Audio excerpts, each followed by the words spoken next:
Assalamualaikum warahmatullahi wabarakatuh. Alhamdulillahirabbil alamin. Asyhadu an la ilaha illallah wa asyhadu anna Muhammadar Rasulullah. Allahumma sholli ala Muhammad wa ala ali Muhammad. Ananda kelas 12 yang sangat Ustazah sayangi, pada kesempatan kali ini kita akan belajar tentang tes potensi skolastik, khususnya di bagian numerik. Nah, Ananda mohon mempersiapkan diri agar ilmu yang kita pelajari pada kesempatan kali ini lebih mudah untuk dipahami. Kita mulai ya dengan soal yang pertama.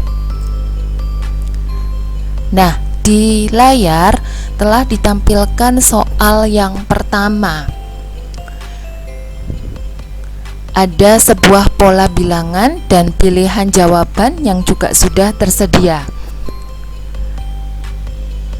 1. Bagian yang harus kita cari 5, 9, 25, 27, 125, 81. Bagian yang harus kita cari, dan yang terakhir adalah 243. Nah, di pilihan jawaban sudah Ustazah kasih tanda merah untuk jawaban yang benar, yaitu 3 dan 625. Nah, bagaimana menyelesaikan pola bilangan seperti ini? Oke, kita lanjutkan dengan pembahasan soal yang pertama. Perhatikan ya. Nah, di layar telah tampil bagaimana cara kita menyelesaikan pola bilangan yang diminta oleh soal nomor 1. Kita mulai dengan bilangan yang pertama. 1 ke 5 dikali 5, 5 ke 25 tentu saja juga dikali 5, 25 ke 125 juga dikali 5. Nah, 125 dikali 5 ada berapakah untuk mengisi bagian kedua dari pola bilangan yang belum diketahui? Oke, ternyata jawabannya adalah 625. Nah, kita sudah mendapatkan bagian kedua dari pola bilangan yang diminta oleh soal nomor 1. Nah, sekarang kita lanjutkan dengan menyelesaikan bagian yang pertama dari pola bilangan soal nomor 1. Kita perhatikan. Kita mulai dengan 9 terlebih dahulu. 9 ke 27 dikali 3, 27 ke 81 dikali 3, 81 ke 243 juga dikali 3. Nah, sekarang 9-nya sudah ada. Bagaimana untuk melengkapi angka bagian pertama yang belum diketahui dari pola bilangan soal nomor 1? Karena ternyata tadi sudah membentuk pola kali 3 dan kali 5, maka kita peroleh bagian pertama yang belum diketahui dari pola bilangan soal nomor 1 tentu saja 3. Mudah ya Ananda untuk soal nomor yang pertama. Oke, kita lanjutkan dengan soal yang kedua.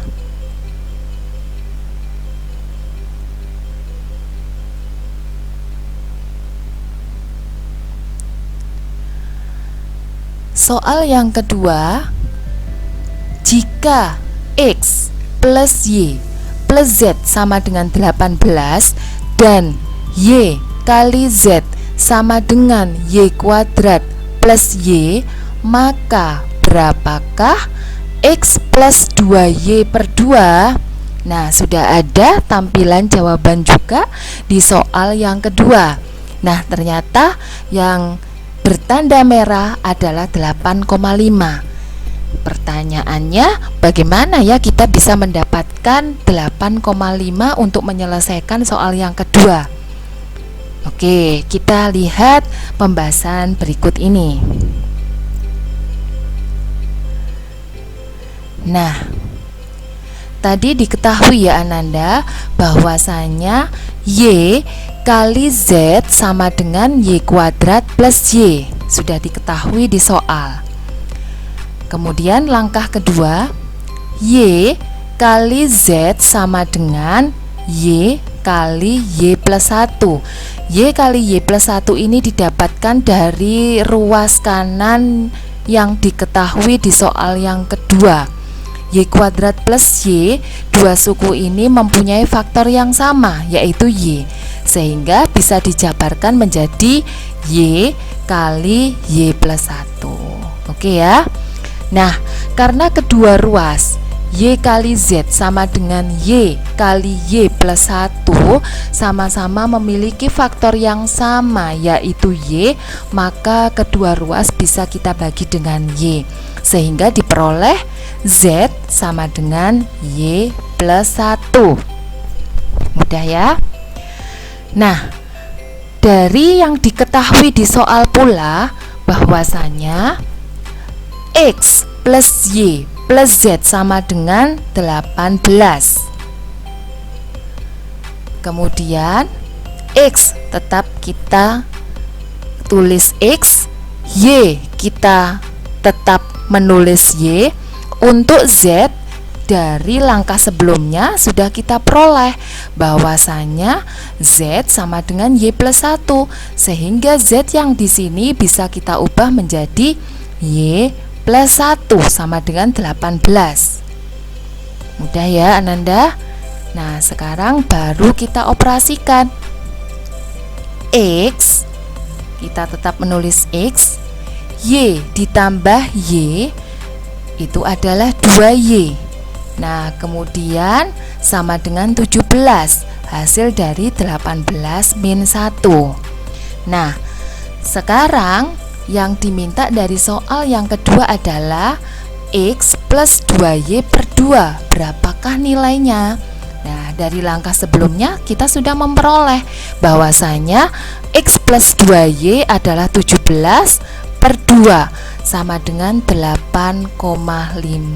Nah, Ananda mudah bukan untuk menyelesaikan soal yang kedua? Oke Ananda, kalau kita sudah memahami soal yang kedua, maka kita coba untuk melanjutkan soal yang ketiga ya. Perhatikan soal yang ketiga. Rata-rata nilai UAS 18 siswa kelas A adalah 8,5. Bila nilai 2 orang siswa dimasukkan, rata-ratanya menjadi 8,65. Pertanyaannya, berapa nilai rata-rata 2 orang tersebut? Nah, pilihan jawabannya adalah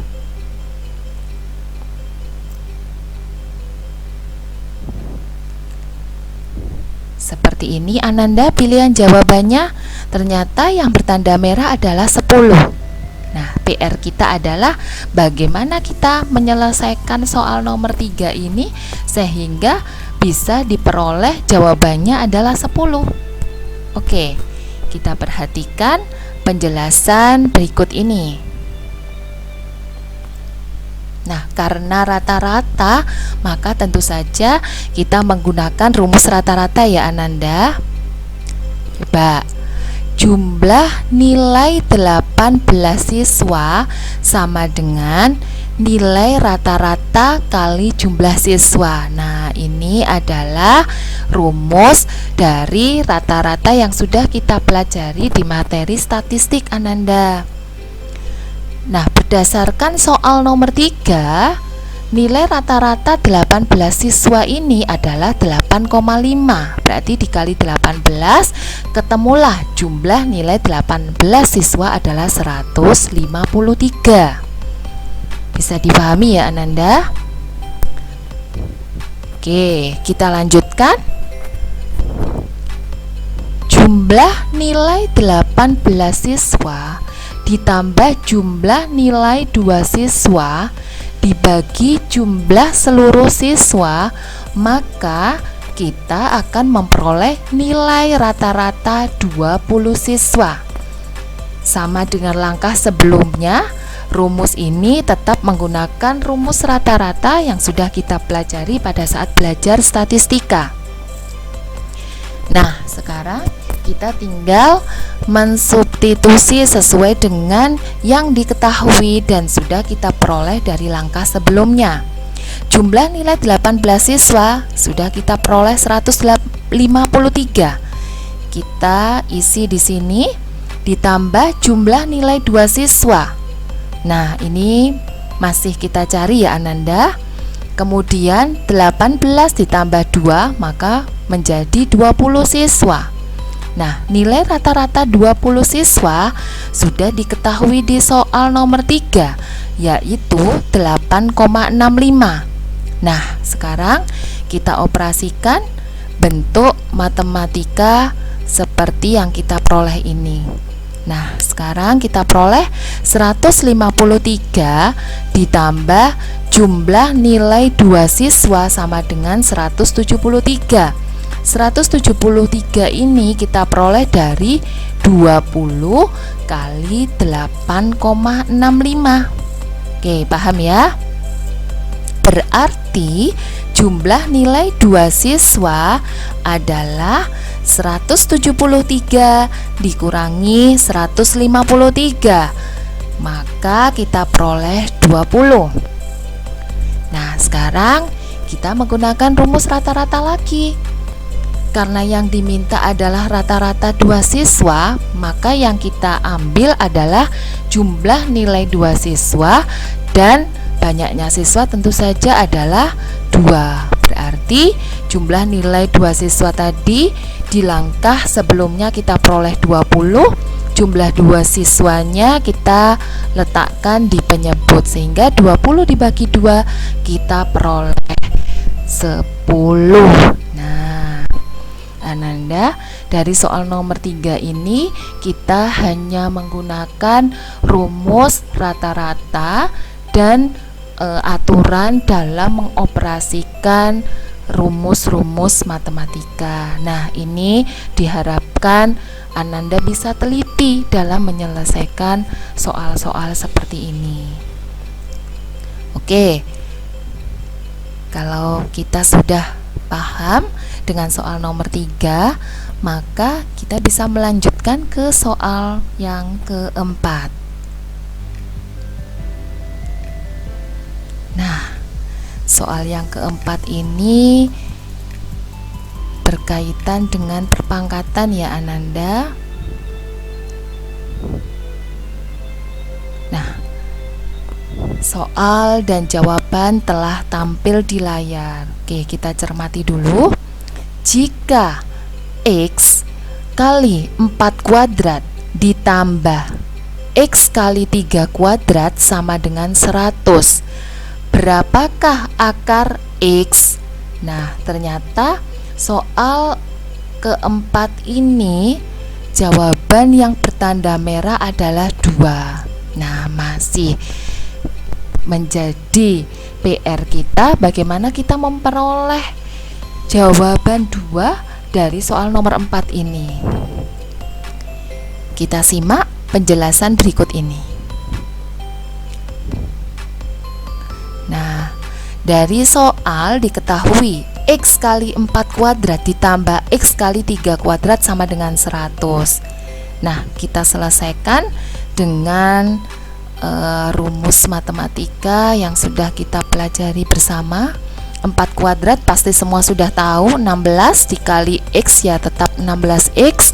Kemudian 3 kuadrat adalah 9 dikali X berarti 9X sama dengan 100. 16X ditambah 9X berarti 25X sama dengan 100. Nah, berapakah nilai X? X bisa kita peroleh dari 100 dibagi 25, yaitu ketemulah 4. Nah, karena yang ditanya adalah akar X, maka akar X berarti kan sama saja dengan akar 4. Nah, akar 4 berapa? Tentu saja 2. Mudah sekali ya Ananda untuk menyelesaikan soal nomor 4. Oke Ananda, sekarang kita lanjutkan dengan soal yang kelima. Di soal yang kelima ternyata kita menemui suatu barisan bilangan lagi yang tentu saja membentuk suatu pola. Option jawaban juga sudah tampak di layar dan yang bertanda merah adalah 89 dan 233. Pola bilangan yang ada di soal nomor 5 adalah titik-titik 21, 34, 55, A 144, B 377, 610 dan seterusnya. Tentu saja yang ditanya adalah A dan B berapa. Nah, di soal nomor 5 kita akan mencari jawaban. A-nya adalah 89 dan B-nya 233. Bagaimana caranya? Nah, oleh karena itu kita cermati penjelasan berikut ini. Oke, Ananda mungkin kalau yang sudah pernah mendengar dengan yang namanya bilangan Fibonacci, maka bilangan tersebut adalah setiap bilangan adalah jumlah dari dua bilangan sebelumnya. Nah, coba kita cek barisan bilangan yang ada pada soal nomor 5. 21, 34. Nah, kalau dua bilangan ini kita jumlahkan, maka kita peroleh 55. Oke, nah sekarang kita lanjutkan. 34 dan 55 kalau kita jumlahkan maka adalah 89. Nah, ini adalah posisi dari A yang kita cari ya. Nah, setelah kita menemukan 89 kita jumlahkan dengan 144, maka kita peroleh 233. Nah, ini adalah B yang dicari dari soal nomor 5. Nah, Ananda, untuk yang di bawah ini coba Ananda cermati bagaimana pola bilangan Fibonacci yang terbentuk ya. Tentu saja kita ikuti dari definisi yang ada di atasnya, yaitu setiap bilangan adalah jumlah dari dua bilangan sebelumnya. Paham ya Ananda? Jadi A kita peroleh 89 dan B 233. Setelah kita menyelesaikan soal yang kelima, kita lanjutkan dengan soal yang keenam. Sisi terpanjang dua segitiga siku-siku A dan B adalah 13 cm dan 10 cm masing-masing.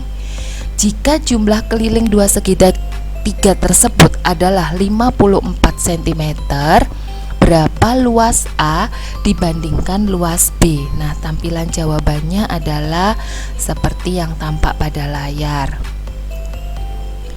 Yang bertanda merah adalah jawaban dari soal nomor 6, yaitu 5:4. Nah, kita selesaikan soal nomor 6 sampai dengan ketemu sesuai dengan pilihan jawaban yang tepat, yaitu 5:4. Oke, kita pelajari di pembahasan.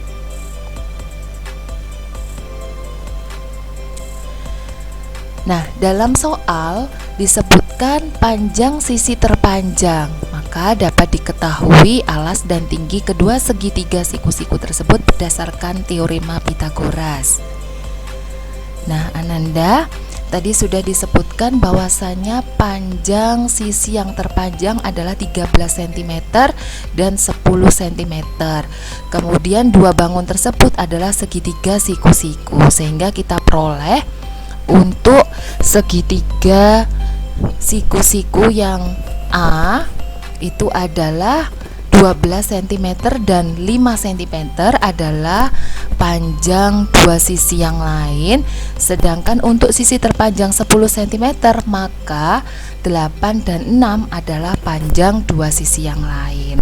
Karena yang diminta pada soal adalah luas A banding luas B, dan A, B ini sama-sama berbentuk segitiga siku-siku, maka kita bisa menggunakan rumus luas segitiga siku-siku, yaitu alas kali tinggi per 2. Nah, untuk luas A, maka alas A-nya adalah 12, tinggi A-nya 5 per 2.